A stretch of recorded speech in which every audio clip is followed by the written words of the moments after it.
Right now I'm still at about a 1/4 inch. So I'll go around, and it's about a little less than a 1/2 inch from my line. So I'll start making them thinner and thinner. And the idea here is that it deforms it less, but being that this is the part that is inverted and gets put down into the bottom, it's not quite all that important. But the better you do it here, the better it's going to fit into the bottom of the bottle onto the little ridge that is in the middle of the bottom of the bottle. Makes the job much easier and much cleaner.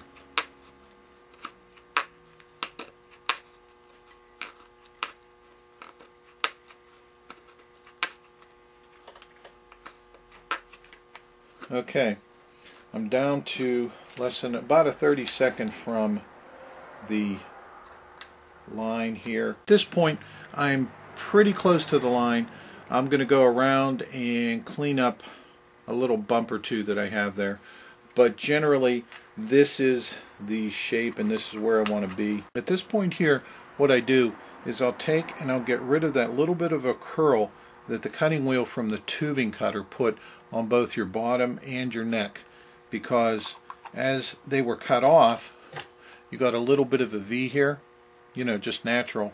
So what I do is I take the round handle from a file and I will roll it on a flat surface and just work that out to get this edge here as flat as I can. And it doesn't have to be absolutely perfect, but especially on the bottom it needs to be pretty far out, because you can't take, it's difficult to take this back apart to smooth it back out, but take it and roll it out, and you can roll it along and lift the corner up a little bit, and then press down with the handle of the file.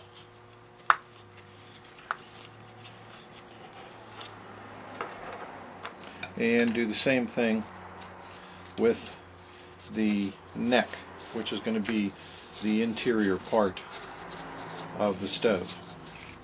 And sometimes you can get it to roll pretty easy, and I will take and lever this up a little bit so that essentially the only thing pressing down is along this edge on the bottom. I usually will wait until after I have the bottle cut apart to mark my gas jets.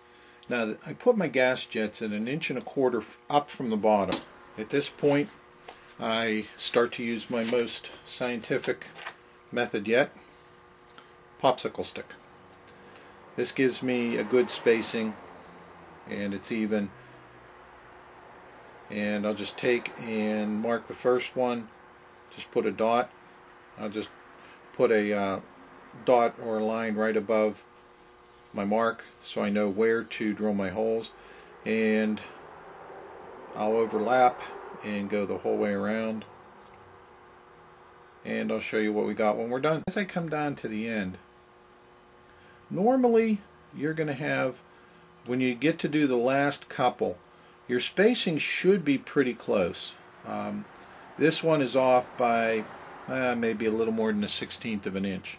So as you come down towards the end, you can move it over just a little bit to make sure that your spacing is a little bit better. As you can see, I have my marks the whole way around, and they're pretty well evenly spaced. You end up with about 20 marks around the perimeter, which gives you quite a good dispersal pattern. At this point, I'll take and smooth out my edges and flatten off both the bottom of the neck here, which is going to be inverted and inside the base, the top part of the neck, and the top part of the bottom. Now it's important, especially at this point, to get this part here that's going down into the base, to get this flat, because you want it to fit squarely on the bottom. At this point what I'll do is I'll take and I'll smooth out the inside of the bottom to make sure that there's no burrs, because it's very important that this surface here, the inside surface of the bottom and the outside surface of the neck, which you're going to invert and push in, are as smooth and made as good as possible, because this is where the seal comes in that proves that you don't need to actually glue anything. And also, this is where you guarantee that you got all your little burrs gone, and you don't necessarily have to use the gloves anymore. But as long as these surfaces are smooth, and that especially this one doesn't curve in too much, you're in pretty good shape. And this is where you can really tell. In drilling the gas jets, I take and put the base flat down on, and again put the glove on so that I can do two things. I can hold this down flat, and I can also help position the drill bit. The drill bit itself is a 1/16 inch, and as you can see, I have the drill inverted because it makes it much easier to hold the drill physically down and to push gently in to pierce the skin of the bottle. So I'll take and position with my thumb on the first hole, let pressure hold, and then just drill easily through. Not a lot of pressure, makes a nice little hole, doesn't deform the inside of the bottle itself.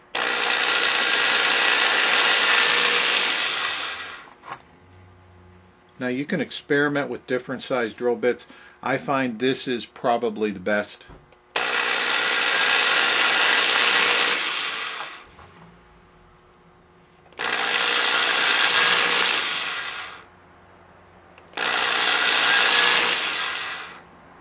And eventually you'll get to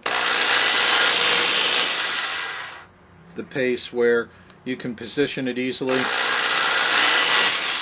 and it takes about a second or so per hole. Well, if you hit your mark. Okay, and there you go. There's your holes. Now, one thing you do have to be aware of, as you drill the holes on the inside, it leaves you bevels. So you do have to take something with a good edge and scrape them off and then sand down, because I have the height of the gas jets about as high up on the neck as I can, and I get as much area here for my pressure fit as I possibly can. But you do have to take care of this, or otherwise when you pressure fit the neck into the bottom, you will close off a gas jet. Normally, to take care of the holes, I'll just take a standard reamer and scrape it along the inside, and that'll usually take care of most of those burrs. It knocks most of them off. The one thing it does do, however, is it has a tendency to close the hole up a little bit some too. So after I knock these off, I'll take the 1/16 inch drill bit out of the drill and just by hand open these holes up again. But make sure you go around and get rid of all the burrs to make sure that there's no problems there. Then take the drill bit, and I'll just go through each of them, turn the drill bit or turn the base to make sure that each hole is open. And if you look into the holes, you will see that the majority of them will be plugged up. So it's a very good idea to go back through and open them back up, and I'll go back in after I'm done and I'll knock off whatever's left and then do a final sanding to make sure that all my holes are good.